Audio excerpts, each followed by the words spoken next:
It's a privilege to be in a community that has pioneered, in so many ways, a new paradigm. And it was also a privilege to be involved earlier on in this year in the conference that went underground. It was a wonderful experience for me, that conference that went underground. We had a private conversation for some interested friends with about 120 cars parked on the farm. I think the underground nature of it gave it an extra value. My thesis, which I brought along for anybody that would like to take a look at it afterwards, was on the subject of a holistic revision of the epistemology of the biomedical model to include consciousness as subjective and intersubjective experience. Now, if you want to give me a round of applause for remembering that, that's fine.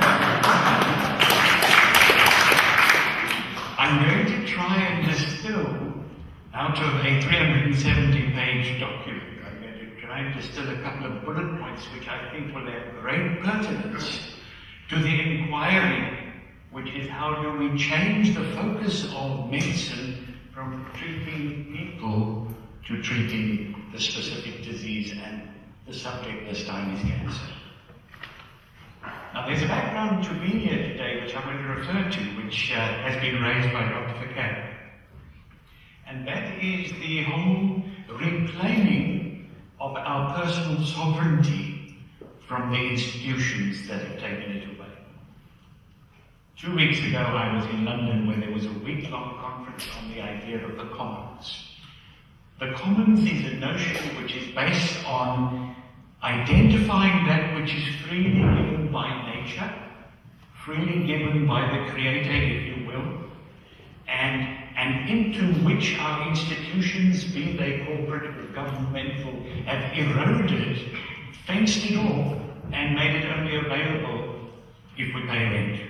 And we become dependent on these institutions, and we've lost our freedom, we've lost our sovereignty. And there was a whole range of presentations on that, and I participated in two. One of them was in economics, and the other one was on the issue of how we actually become personally and collectively accountable as communities.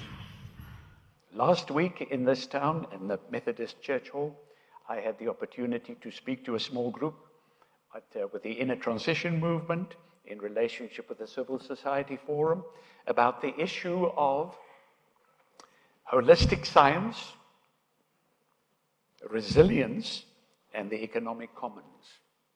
And that was looking at a new frame of reference, a new lens for viewing the world. Remember that picture that Dr. Verkerk showed up on the screen, the way we view the world? And being able to generate a more robust local community and individual autonomous society. And so I think it provides a very powerful backdrop to the opportunity of looking at a completely transformed view of the person and how we treat health of the person. And we do that against a backdrop of a world in transition. We do that against a backdrop in which the evidence that was provided by Steve when he opened this conference, by Dr. Verkerk when he presented that wonderful presentation, those are the symptoms of a paradigm, of a way of thinking about ourselves in the world. It's the symptoms that that paradigm has reached its sell-by date. It's past its sell-by date. And the challenges, the planetary challenges, are asking for us to rethink fundamentally the way we view ourselves, what the nature of our being is. And I'm going to be looking at that. I want to say that part of that challenge is that there's a crisis of meaning. And that crisis of meaning has been generated by what I'm going to refer to as the reductionistic scientific model. And I'm going to be taking a little look at what that means. And then against that, I'm going to be saying that we need an epistemological shift, that how we make sense of an epistemology, the meaning-making process, how we make sense of the epistemological shift to a holistic model of reality and extrapolating from that how we can review health and particularly cancer against that backdrop.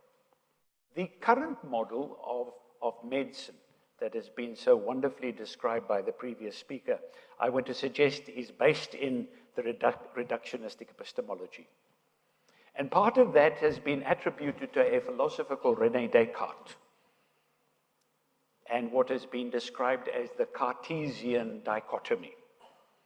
Now, Descartes decided that he had to differentiate between what was good science and what was bad science. And so he defined two terms that became very significant in the way we thought about what is scientific, what is good evidence-based science. The one he called the res extensa.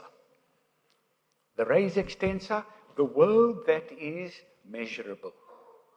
Measurable in distance, in weight, in properties, the material world. And the other one he called the res cogitans.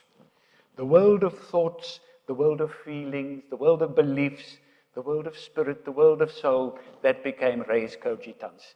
And basically what he said is that the res extensa could be seen as the world where we could apply the empirical scientific method.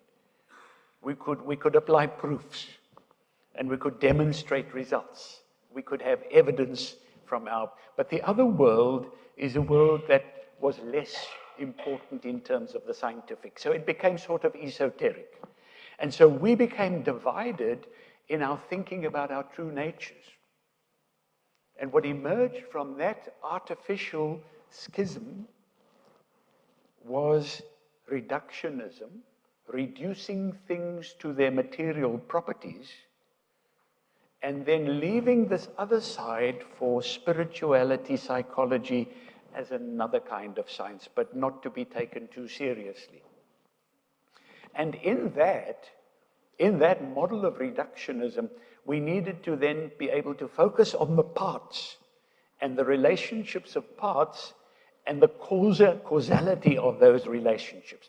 So if you take this kind of food, it's going to give those kind of results. If you take that kind of poison, it focused on causality, and it was a simplistic view of systems.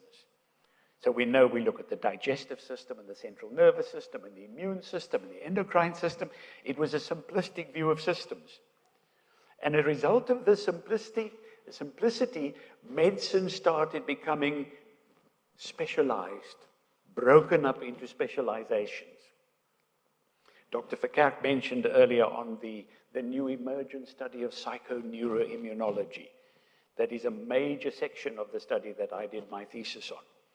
And I had a presentation with a neurosurgeon colleague back in Johannesburg at the Johannesburg Medical School, at which the famous Professor Phil Tobias was present, a very famous anatomist and also one of the great thinkers around the cradle of humankind in that Gauteng area. And I asked him, I said, Professor Tobias, what would it take to establish a school of psychoneuroimmunology at the university medical school? And he said, impossible. He said, we'd have to get the anatomist to talk to the physiologist, to talk to the pathologist, to talk to the psychiatrist, to talk to the psychologist, and they won't talk to each other, is what he suggested. Which then shows that we have compartmentalized our thinking. We've compartmentalized it into different sections with different highly specialized fields of study at the cost of interdisciplinary studies and cross-disciplinary studies. And that is a significant area that is wanting to be shifted. I have a background years back in the pharmaceutical industry. I worked, amongst others, for a small local South African pharmaceutical company, Pharmador Laboratories, and I worked for a very large Swiss company, and I'm happy to say who they were, Hoffmann La Roche. And when I started off as a young man in this world of pharmaceuticals, as a medical representative, I was so full of zeal, because I was going to go out there and I was going to persuade the doctors that we've got these medicines that are going to help to heal people even more effectively. It didn't take me very long to realize that it was not about the healing, but it was about the profit, the bottom line. It was about sales. And that was a terrible disillusionment to me. Because what it said is that we now began to see healthcare as an industry. And recently I read a report which saw healthcare as one of the 4 growth industries on the world. If you want to make money, the place to get into is into the healthcare industry. That very nature of turning healthcare into an industry then automatically suggests that sick people or unwell people are a marketplace. So your market is sick people. Your market is to either warn people that they might get sick, or threaten them with sickness, or whatever, in order to build your marketplace. And all of this, I want to suggest, is a function of reductionistic thinking, and is a function of increasingly focusing a reality on that which is materially measurable and quantifiable. Now, in the United Kingdom, it's been very fascinating to just look at the role of the National Health Service. And I was intrigued that at the opening of the Olympic Games, where it was a celebration of peak performance, of apparent peak wellness, of strength, and of physical competence, that a core feature that was celebrated in the opening ceremony was the National Health Service. I want to quote a statement here by somebody who some of you might have heard. His name was Jan Christian Smuts. He was Prime Minister of South Africa. He was also, at the end of his career, made Chancellor of Cambridge University. What brought him to fame, not as a politician, but as a thinker, was this word holism. So if you want to know where holism comes from, holistic science, it's this man, Jan Christian Smuts. And this is what he said. A serious lag has already developed between our rapid scientific advance and our stationary ethical development. Science itself must help to close this dangerous gap in our advance that threatens the disruption of our civilization and the decay of our species. Now, those words were written in his book, Holism and Evolution, published in 1926. And I want to suggest that the evidence that we saw on the screen that was provided for us by Dr. Verkerk shows us that what he predicted there has actually come true. The disruption of our civilization and the decay of our species, our very view of medicine, our very view of healthcare, based in the wrong science, has actually brought us to that place. So I think there's confusion about what integrative medicine is about. We had a very interesting experience here after the conference that went underground, where we had a meeting at the Dartington Hall where there was a debate. And the fact that the debate took place, I think, was very exciting. And the question was, is there a role for integrative medicine? And immediately, the assumption was made that integrative medicine is something that's different from conventional medicine. Integrative medicine was immediately relegated to complementary health or alternative medicine. And in fact, I think that's a mistake. I think we need to take a whole new view of what integrative medicine really is. And what it is not to devalue the biomedical model. It is not to devalue the evidence-based empirical scientific practice. It's not to do that as well. We got some figures about European longevity, and it was interesting when it was suggested that much of that longevity has to do with the reduction in infant mortality. But I think there's sufficient evidence to show that modern medicine has helped us to live very much longer than we lived until now.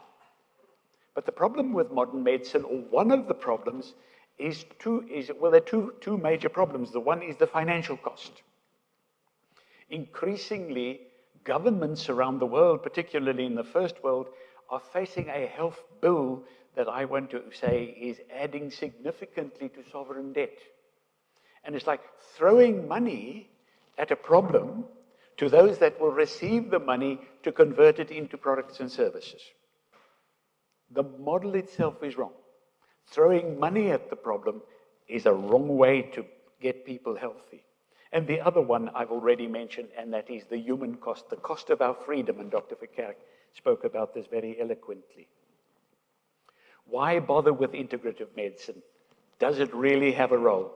I looked at the Wikipedia definition, and it says it's the combination of practices and methods of alternative medicine with evidence-based medicine. And I want to suggest it's time to review that. I think it needs a rigorous reappraisal. We need to actually develop a new coherent epistemology of what integrative medicine really is. I've mentioned the Jan Smuts. And I want to suggest that he provided for us a revised epistemology when in 1931 he was elected president for the British Association for the Advancement of Science at the Centenary Conference. And there he announced a new epistemology. There he announced a new lens for looking at the world when he announced holism.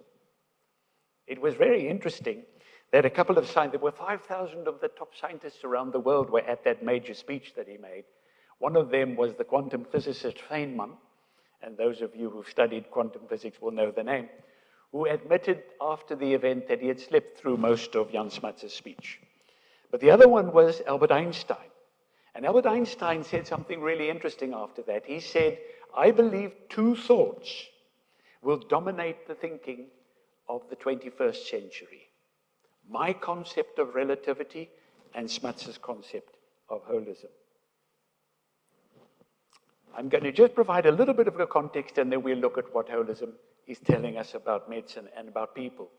Teilhard de Chardin was a paleontologist and a Catholic priest, an amazing man whose books were not published until he had died because he was threatened with excommunication if he published his thoughts.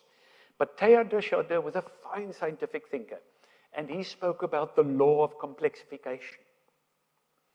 And basically he said, as systems become more and more complex, as simple systems cohere into each other and create more complex systems, he says, alongside with that complexification comes consciousness. So he linked complexification directly to consciousness, which would suggest that if we are the most conscious creatures on the planet, and I'm going to take the liberty to say that in this room at the moment, let's say that that might be the case, that we also have the most complex history behind us.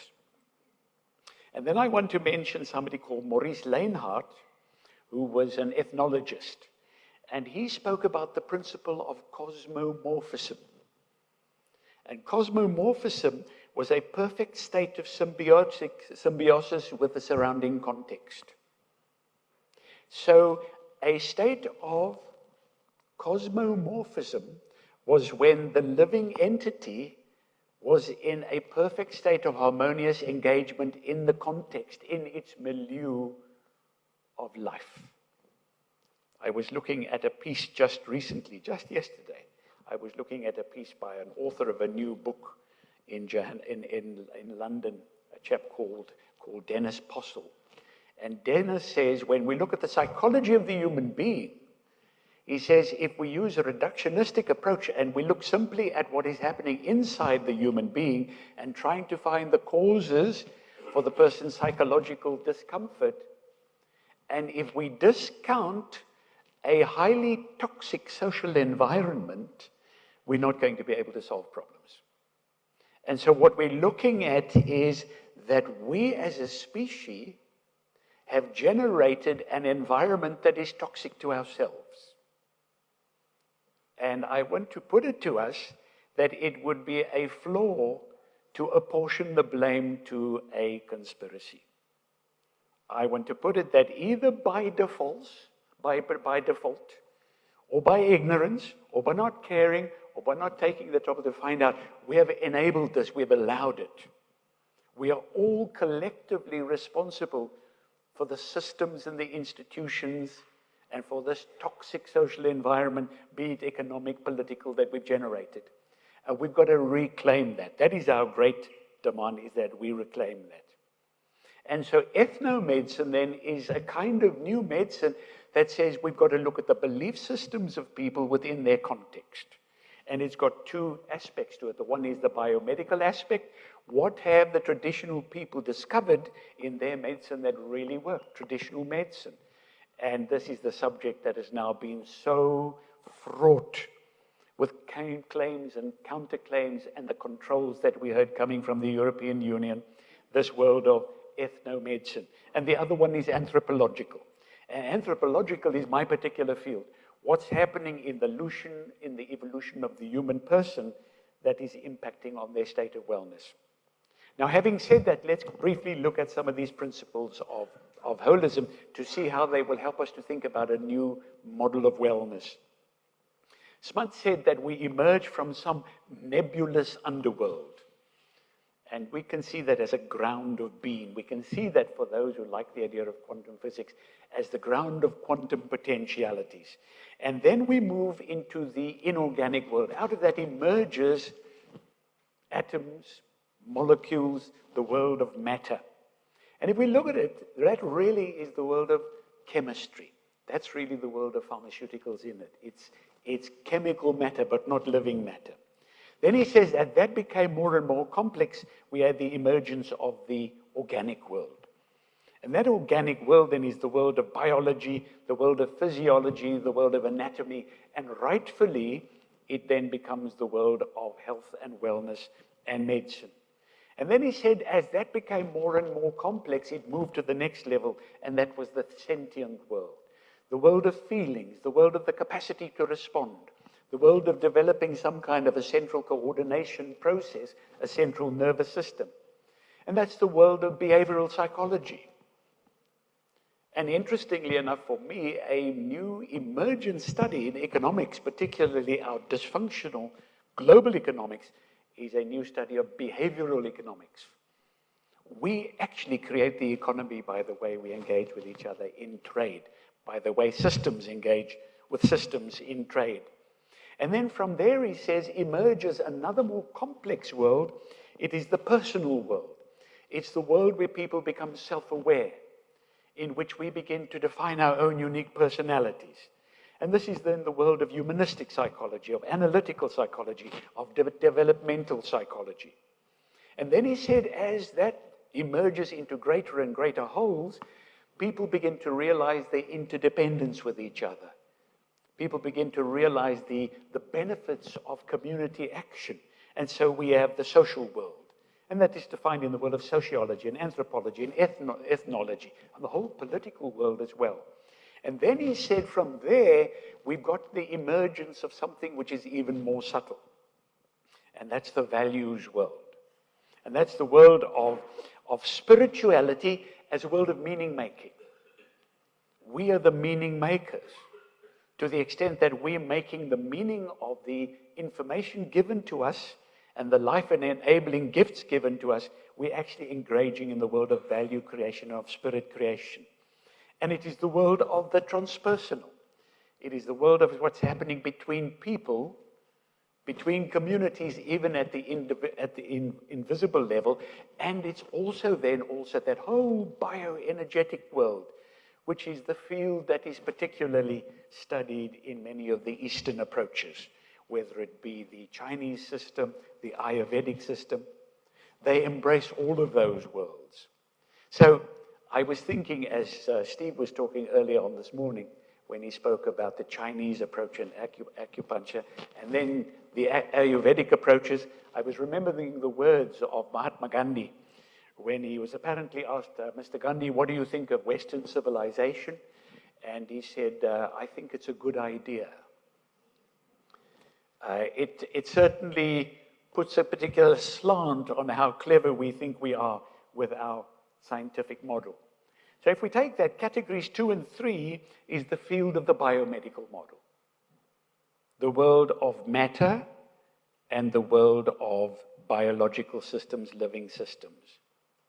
If we take categories 3, 4, and 5, now we start looking at the body-mind relationship, and now that includes the world of psychoneuroimmunology, the world of psychosomatic medicine. And I just want to stay there for a moment. Because one of the most peculiar phenomenon of any medical research, be it pharmaceutical or whatever, is this peculiar thing called the placebo effect. The placebo effect is known to be so powerful that it can often account for up to 40% of the results of any medication that is offered in a double-blind test. One of the people in the field that I occupy in the United States said, well, why don't we market a range of drugs called placebo? The proofs are already there already. Now, the placebo effect is really fascinating if we look at the world of psychoneuroimmunology, because we have learned through people like Ada and others that the immune system is in fact a learning system. The immune system can be conditioned.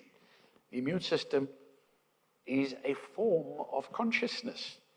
It's a form of information processing and adaptation. And so if we take, for example, this notion of psychosomatic disease, and we take then the notion of state and psychosomatic disease, in other words, the emotional state, then we see that there are already lots of research that link states, emotional states, to multiple sclerosis and so forth. The studies are there. And so where that takes us to is a very, very vital part, and that is the nature of subjectivity as a reality in our state of wellness, the nature of our thoughts, the nature of our feelings, the nature of our beliefs. But what this also points us to is that if we then looking at the person in those various categories, we are all of that. You and I are all of that. We're not just a physical body. If we're looking at all of those, then there's the principle of embeddedness. That means we're embedded in the whole milieu of existence, from the invisible through the most manifest. And there is the principle of enfoldedness. We enfold all of that into ourselves. And so if that is the case, then to treat the body as an object is to be missing out on probably the largest element of being human. And so we're saying treating people, not cancer. It invites a fundamental revision of the way we think about healing and health. Here's Albert Einstein now articulating that in a way that really was significant to him after he heard Smuts on holism. A human being is a part of a whole called by us universe, a part limited in time and space. He experiences himself, his thoughts and feelings, as something separate from the rest, a kind of optical delusion of his consciousness. And I want to suggest that our biomedical model is functioning within an optical delusion. It's not seeing the reality of a human being. This delusion is a kind of prison for us, restricting us to our personal desires and to affection for a few persons nearest to us. Our task must be to free ourselves from this prison by widening our circle of compassion to embrace all living creatures and the whole of nature in its beauty. Nobody is able to achieve this completely, but the striving for such achievement in itself is part of the liberation and foundation of inner security. And I want to suggest that Albert Einstein there is pointing to a core premise that should underlie the entire medical industry, that should underlie the entire wellness industry. So, what is then characterized as holistic medicine? It's interdisciplinary. It has to be. Take the example of my sister. She died of ulcerative colitis, which had been heavily treated with cortisone and ultimately led to liver collapse. 1 year. She was taken by my parents from the hospital to a naturopath, to a homeopath, to other kinds of people, but it was not an integrated approach. It was, if they can't fix it, let's see if these people can. If laying on hands can't do it, then let's put them back in the hospital. It was not integrated.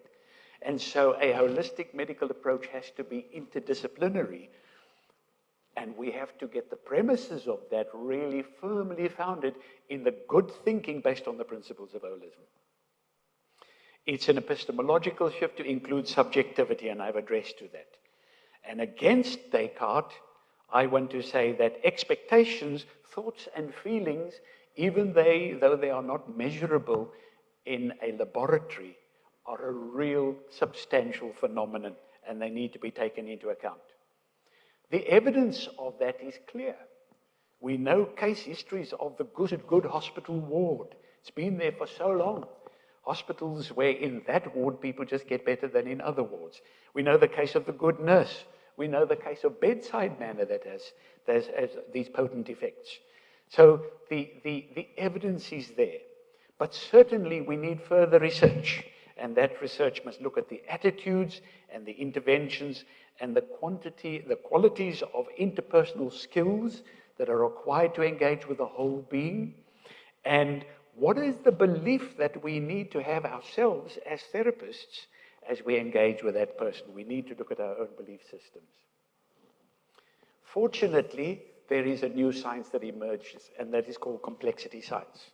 And complexity science, I was at a conference in London recently called Healthy Cities by the University College of London and Lancet, and they started looking at the interrelatedness of these various issues. They looked at interdisciplinary approaches.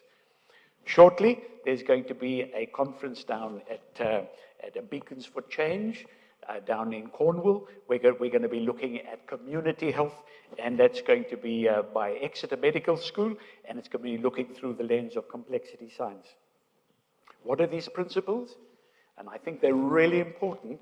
It's the multidimensionality of systems. That is so critical. That systems interpenetrate each other at all sorts of levels. That there are nested hierarchies. That if we look at the cellular structure, we see that it is a micro phenomenon of macro phenomenon. It is complex adaptivity. The immune system is an example of that. The principle of self-organization, natural healing is an example of that. Co-evolution, we've had mention of the phenomenon of epigenetics, that our genes are actually being modulated in a conversation and dance with the environment. And very, very critically is the phenomenon of the emergence of new order, sudden shifts of new order. So if we look at homeostasis then, the human body manages a multitude of highly complex interactions to maintain balance or return systems to functioning within a normal range. And I've paraphrased to say this, that homeostasis is a state, it is a condition of ongoing multiple hierarchical and multidimensional self-organization to optimal adaptation. The body's constantly doing its best. All of the intelligences are constantly doing their best to come into an optimal relationship with this dynamic environment in which we're functioning, and hence that notion of cosmomorphism that was mentioned. So, holistic science then also embraces quantum principles. It embraces the principle of quantum universality. In other words, there is a structure to the way things happen at the energetic level in the universe. It embraces the principle of quantum connectedness. Everything is communicating with everything else all the time. This has been demonstrated. It embraces the principle of quantum coevolution. We, as we engage with phenomena, are actually creating phenomena. We are co-creative in this universe. And quantum indeterminism, there's a whole field of open space that allows for new order to emerge and for participation. Finally, holistic science is then also an act of faith. And that act of faith says that existence itself is purposive. We are not here as an accident. There is design to existence. And if one wants to engage with holistic science, one accepts that. I'm going to give you a last quote here by J.C. Smuts about the nature of the person, and then a few thoughts very briefly on how to engage. A living individual is a psychological whole in which the parts or organs are but differentiations of this whole for the purpose of greater efficiency, and remains in organic continuity throughout. They are parts of the individual and not independent or self-contained units that compose the individual. It is only this conception of the individual as a dynamic organic whole which makes intelligible the extraordinary unity which characterizes the multiplicity of functions in an organism. The mobile, ever-changing balance and interdependence of the numerous regulatory processes in it, as well as the operation of all the mechanisms by which organic evolution is brought about. This conception applies not only to individuals, but also to organic societies and to social organizations on the human level. That, I want to suggest, is the place from which we now need to view medicine going forward. The whole system of humanity in all of its depth. So if we then look at approaches, we can see that we can look from medicine at environment, and particularly environmental stresses. What can we do about those? We had mentioned this morning about what's in our water. That's the environment. Then we can look at our behavior, and we saw the ignorance that there is about the way we eat. We can look at our skills and capabilities. How much knowledge and understanding do we have about that which generates wellness? And this conference is particularly directed to upskilling us, to informing us about these things. We can look at our values. What is important to us? How do we apportion our time and energy and resources? We can look at the values underpinning the medical industry. Is it about the bottom line, or is it about genuine advancement of the human cause? We can look at our beliefs of what is possible. And we've heard the debate this morning about what the European Economic Union, with its legislation, believes ought and ought not to be allowed. Those need to be rigorously self-examined. And ultimately, it comes back to how we think of ourselves as people, as a human species. And all of those levels will enable us to find the appropriate interventions to work at restoring wellness. If we look at an emergent model of learning, you will see in this field over here what I call conscious incompetence, a realm of not knowing what the future looks like. We need to have a humility to say there's an enormous amount about us that we haven't been aware of.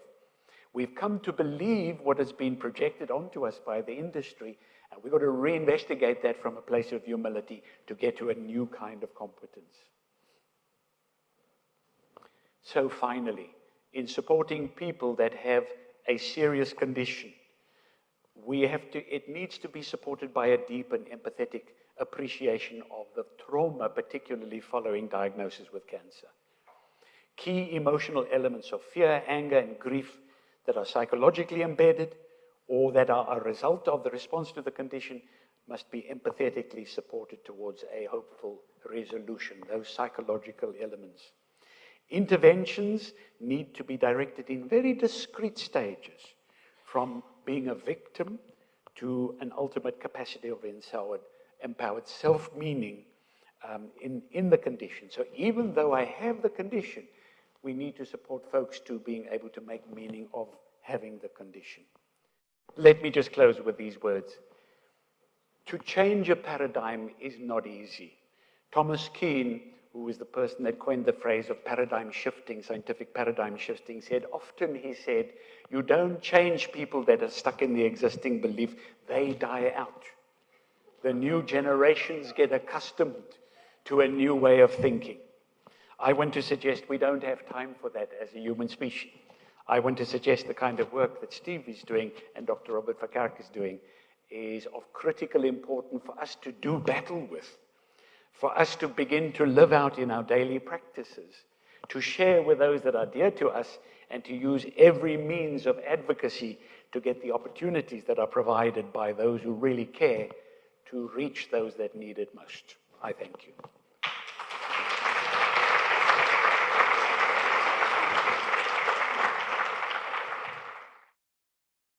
Superb presentation. I'm really looking forward to sitting down and watching that again so I can go through a little more detail and really get the depth of what we have to say there. So that's fantastic. Thank you. We've got a few minutes for maybe a question or two. Yes, the lady there, that Rosalind with your hand up first. Thank you. Yes, hello. I'm reminded by your talk of Rupert Sheldrake's work on morphogenic resonance. And recently I was at a cancer centre and was talking to one of the volunteers there. And she volunteered at a chemo centre.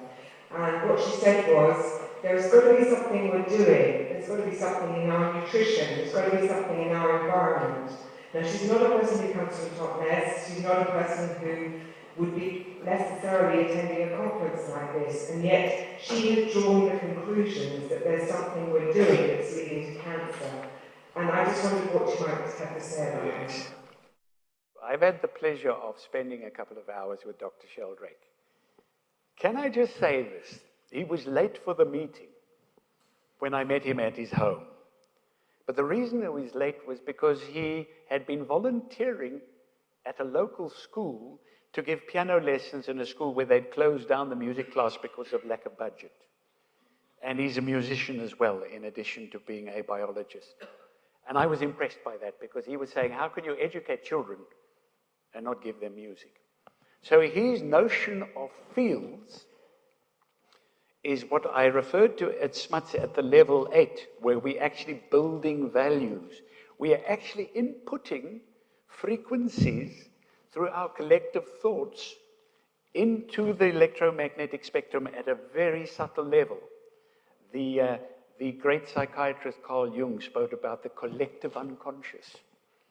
And so the quality of thinking that you and I engage with is actually feeding into a field of information. We're building this field of information. And that field, in turn, is re-articulating us. Winston Churchill made a fabulous statement. He said, we shape our houses, and then our houses shape us. And so what it points to is a deep responsibility for our attitudes, our thoughts, our beliefs, and how we engage with each other and how we engage with the world. So whether cancer is a function of something from that morphogenetic field, it might be. But it would take an enormous amount of very risky hypotheses to get that out into the scientific world there. Dr. Sheldrake's first piece of work, his study of morphogenesis, was described in the British Scientific Journal under this heading, is this a book for burning? Because it was so outside of your normal empirical model. So he offers some very controversial views on another domain of modulation of physiological processes, of genetic modulation from fields as yet not clinically demonstrated. But he offers sufficient evidence, anecdotal evidence, to show that there's much, much more than our conventional scientific model accounts for, and we need to take that seriously. So yeah, it's a subject close to my heart as well. There's the paradigm shift. My understanding, in a sense, is that we're currently, most people, operating in 4 dimensions. So we've got 3 dimensions in terms of physical space and time, and most people identify with that.